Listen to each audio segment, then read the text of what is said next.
The smell of these demons and the smell in hell was so atrocious. I can't even describe to you, but I'll try. It's like if you took, there was a smell of burning flesh, of sulfur.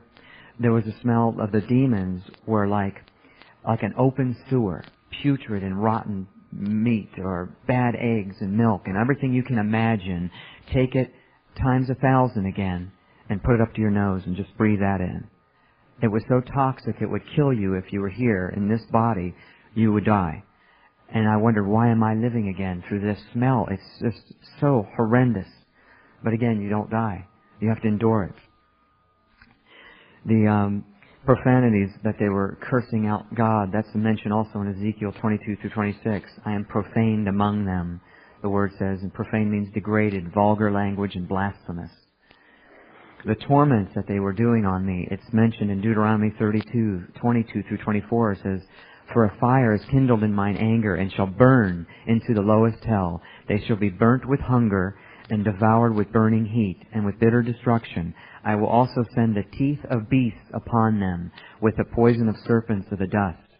So our teeth of beasts are upon you. 2 Samuel 22:6 talks about the sorrows of hell compassed me about. And in Micah 3:2 there's an interesting scripture where the Philistines who hated the Israelites said it says the Philistines who hate the good and love evil, who pluck off their skin from off them and their flesh from off their bones.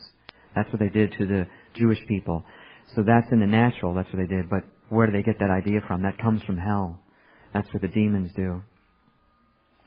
And the mercy, there's only mercy in heaven. Mercy comes from God.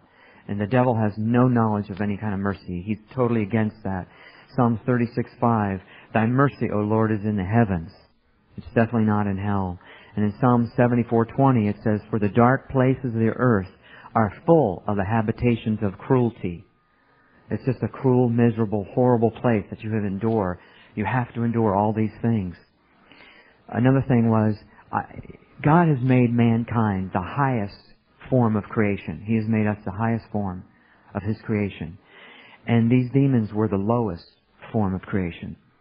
And as man, we work hard to get ahead in life. We better ourselves. We study and all the things we do. And here in hell, your life is run by a demon. This creature that has a 0 IQ. Absolute ignorant creature that all they know is hatred for God and hatred for you and torture. That's all they know, and they run your life, and you can't do anything about it. And there's scriptures about that. The humiliation that you have to endure.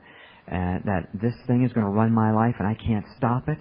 In Isaiah 5:14 it says, Therefore hell hath enlarged herself, and opened her mouth without measure, and the mighty man shall be humbled. Isaiah 57:9 talks about being debased into the lowest hell. And Ezekiel 32:24 talks about enduring shame in the pit. And on they go. But that was a horrible thing to have your life run by these creatures that have no mercy for you whatsoever.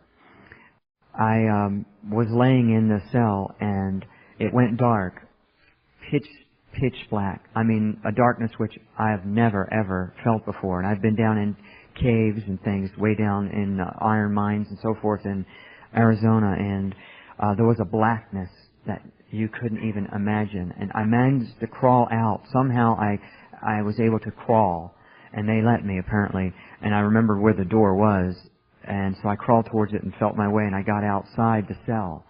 And I looked one direction, and all black, and all I heard was screams. People, billions of people screaming in this place. I knew there were billions. And it was so loud. If you ever heard somebody scream before, it's so annoying to hear a scream. You know, it's just, well, to hear billions of people screaming, you can't believe how that affects your mind. You can't stand it. You want to hold your ears, but it's so loud and penetrating, you can't get away from the screams. And the fear that overcomes you is unbelievable. Because it's dominated by fear. There is no presence of God in this place. So you have to endure the fear and the torment and the blackness. You can't see anything. You can't even see now what's coming up against you. And then Scripture talks about the darkness. Psalms 88:6, in darkness in the deep. Revelation 16:10, full of darkness. Jude 13, blackness of darkness forever. And there's a darkness which may be felt in Exodus 10:21. You could feel this darkness. And the fear, though, I've got to tell you, was so powerful, gripped you. It's like if you've ever seen some scary movie where the fear jumps up in your throat that second, if you can take that times at least 1,000 and hold it there, that's how you stay all the time. And I know something about fear. At one point, I used to surf when I was young, kid. I still do, actually, once in a while. But when I was really young, we were in Cocoa, Florida, surfing, and there was a school of sharks came all around us. And about a 9-foot tiger shark came up and bit my board right in half. And it grabbed me by the leg and pulled me down. And so my leg was in the mouth of this giant shark. And I wasn't a Christian then. This was before I was even saved. And all of a sudden it let me go. I know God open that shark's mouth. But for the few moments, the fear that comes into you is absolutely overwhelming. I don't know if anybody ever saw Jaws and remember that old movie, but that was nothing compared to actually going through it. The fear was terrifying. And the guy next to me, just a couple feet away, a shark ripped his leg right off. And they drug him up on the beach, and blood everywhere, and he was screaming and had no leg. And so I understand fear, but that fear was nothing, absolutely nothing compared to the fear I felt in hell. No comparison at all. And I think that was one of the greatest fears we could experience on the earth. So these are some of the things you have to endure in hell. It says in Isaiah 24:17, "Fear and the pit and the snare are upon thee, and noise of the fear." Even the noise it's talked about. And Ted Koppel, in a presentation he did on the Nightline about a year and a half ago, he visited some prison in our country, and he spent the night there. And he couldn't believe how loud it was that he couldn't sleep. Everybody's screaming at the top of their lungs, he said. That's what he said on the TV. And he was shocked at how people just scream and whine and all night long. So even in our earthly prisons, people are screaming. How much more in hell? And in Job 18:14, it says, "The wicked ways of man, person that rejects the Lord, it shall bring him to the king of terrors." The devil is definitely the king of terrors. And